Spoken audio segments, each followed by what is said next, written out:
जैसा कि कुछ वो पाठ हमारा पूरा नहीं हो पाया, कुछ गड़बड़ी हो गई, इसलिए अब जो भी हमने जो कुछ परिभाषाएं बोली थी या समझ में ना आई हूं तो वो हमारे व्हाट्सएप पर आप कमेंट कर दें। अब हम पार्ट 2 इसका दूसरा भाग बता रहे हैं और भाग 2 में अब हम सिर्फ तुम्हें ये समझा रहे हैं इसमें कि तालिका विधि और समुच्चय निर्माण विधि कैसे लिखेंगे। तो तालिका विधि हमने समुच्चय निर्माण करने की 2 विधि बताई थी, तालिका विधि और समुच्चय निर्माण विधि। तालिका विधि में हम जो है उस अवयव जो होते हैं हमारे कम अगर अवयव हैं तो हम तालिका विधि का उपयोग करते हैं और अगर ज्यादा है अवयव तो हम समुच्चय निर्माण विधि का उपयोग करते हैं। लेकिन एक दूसरे के उसमें हम परिवर्तित कर सकते हैं। जैसे पहले में हमने लिखा है समुच्चय 1 2 3 4 डॉट डॉट आगे लिखा है तो ये तालिका विधि है। और जो समुच्चय निर्माण विधि है इसको लिखने के लिए मंझली पुस्तक में दोनों में उपयोग करना है, लेकिन हमें ये देखना है कि इसमें कोई विशेष गुण धर्म क्या है, क्योंकि समुच्चय निर्माण विधि में कोई विशेष गुण धर्म होना चाहिए। तो विशेष गुण धर्म के लिए इसमें हम ये देख रहे हैं कि ये धन पूर्णांक संख्याएं लिखी हुई हैं, तो इसको सीधे लिख देते हैं, मंझला कोष्टक लगाते हैं और लिख देते हैं एक्स सच दैट एक्स के बारे में जो भी गुण हो वो आगे लिख देते हैं, तुरंत लिख देंगे ये धन संख्याएं हैं तो लिख दिया हमने एक्स सच दैट एक्स एक धन पूर्णांक है। ये हमारा समुच्चय निर्माण विधि में बहुत सिंपल सी बात हो गई, सिर्फ इसको भाषा में लिख देना है जो भी इसका गुण है।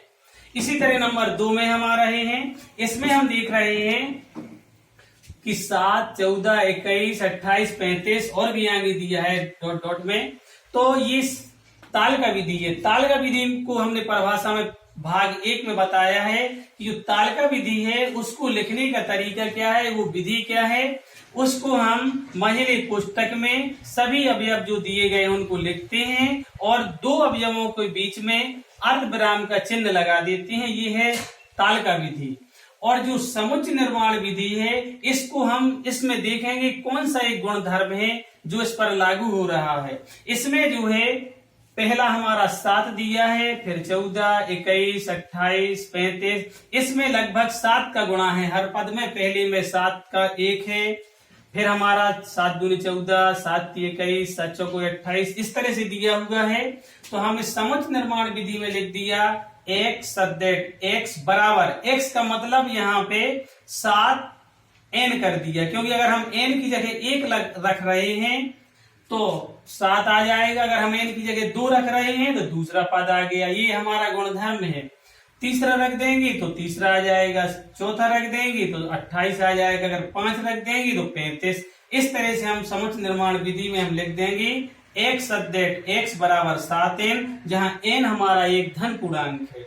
इसी तरह से तीसरा देखिए, तीसरे में हमारा दिया गया है समुच्चय दिया है 1 3 5। ये हम बता सकते हैं कौन सी संख्याएं लिखी हैं, ये विषम संख्याएं हैं, क्योंकि विषम संख्याएं जो हैं 1 से शुरू होती है और 1 1 छोड़ के देखो 1 के बाद 2 जोड़ दिया फिर 3, ये विषम संख्याएं हैं। तो ये हमारा तालिका विधि है, इसको हम सीधे लिख दिया एक्स सदैट एक्स एक विषम संख्या है, इसका धर्म गुणधर्म है, ये विषम संख्या है। चौथे नंबर पे जो दिया गया है ये पहली संख्या का वर्ग है, ये 2 का वर्ग है, ये 3 का वर्ग है, ये 4 का वर्ग है और भी आगे संख्याएं दी गई हैं। तो इसमें गुणधर्म जो होगा वो वर्ग है, तो हमने सीधे लिख दिया एक्स सदैट एक्स एक पूर्ण संख्या है, पूर्ण वर्ग संख्या है, ये पूर्ण वर्ग है।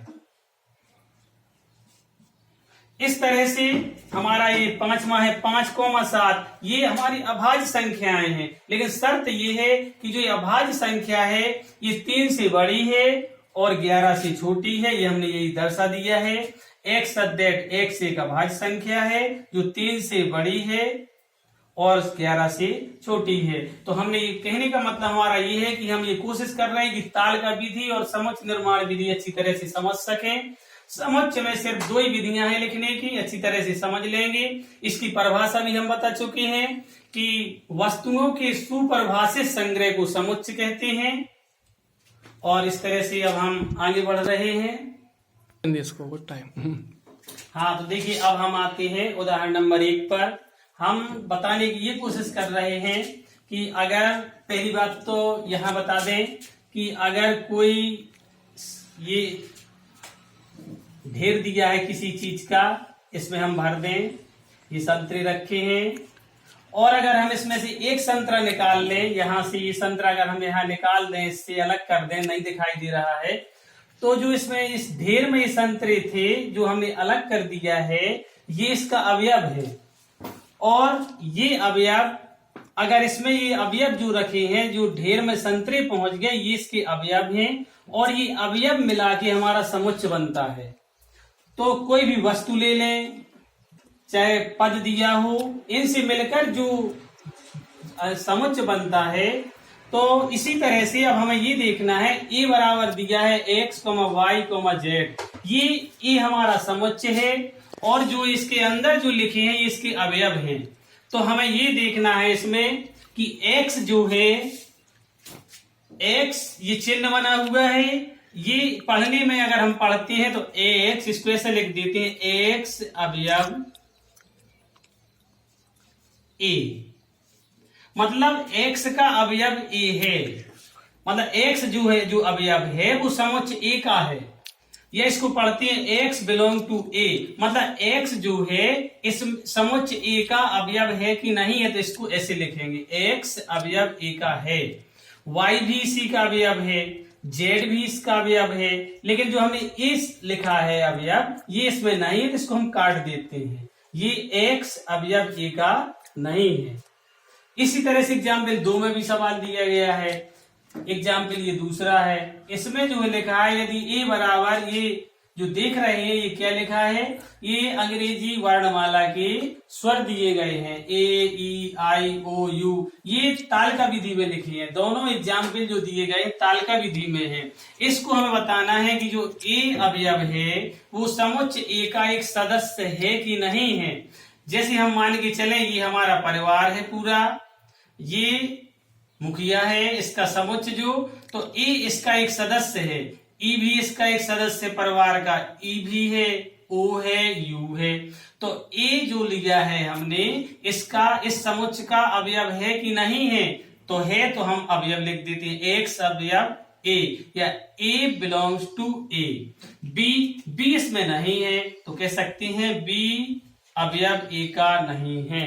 इसी तरह ई में लिखेंगे, ई देखेंगे इसमें है कि नहीं है, अगर है तो बिलोंग का चिन्ह लगा देंगे, और ई है तो बिलोंग टू ए, आई भी है, एफ इसमें नहीं है तो एफ अवयव ए का, एफ अवयव ए समुच्चय ए का नहीं है। इस तरह से हम इसको लिख देंगे। अब थोड़ी और आगे बताएंगे। आज इस पार्ट 2 में यहीं तक पढ़ाएंगे, इसके बाद हम पार्ट 3 में फिर मिलेंगे। तब तक के लिए नमस्कार।